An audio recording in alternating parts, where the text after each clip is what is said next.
Imagine a world where cities didn't exist, just scattered villages. Then, around 3000 BCE, Sumerians said, let's build something bigger.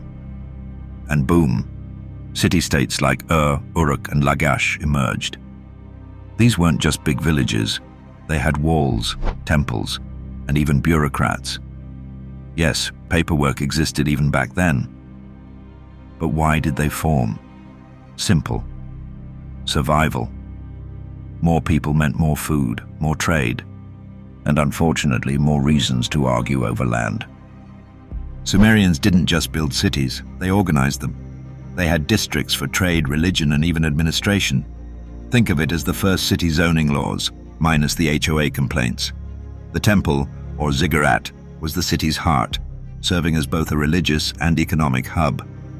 Priests weren't just spiritual leaders, they were also accountants, tracking grain, livestock, and taxes. Yes, taxes existed before Wi-Fi. Tragic, really. Governance in Sumer was a mix of monarchy and bureaucracy. Each city-state had a king, but he wasn't just a warrior. He was also a judge, priest, and part-time flood manager. Rulers like Gilgamesh weren't just legendary. They were responsible for maintaining order, overseeing irrigation, and making sure no one stole too many goats. And if you thought modern politics was messy, imagine trying to govern a city where people still believed in angry river gods. Laws? Oh, Sumer had them. The Code of Ur-Nammu, one of the oldest legal codes, laid down rules for everything from marriage to property disputes. It even had fines for injuries, because apparently ancient Sumerians were already suing each other.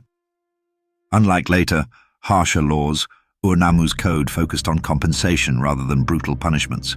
So, if you broke someone's cart, you paid up. No chopping off hands, just good old-fashioned financial regret. Sumerians were also irrigation geniuses. Living in a land where rain was as rare as a Wi-Fi signal in the desert, they built canals, dikes, and reservoirs to control water. This wasn't just about farming, it was about survival. Without irrigation, their cities would have been dust. But managing water also meant disputes, so they created officials to oversee fair distribution.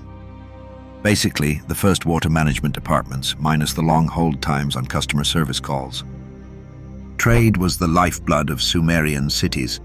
They lacked resources like timber and metals, so they traded with distant lands like Anatolia and the Indus Valley.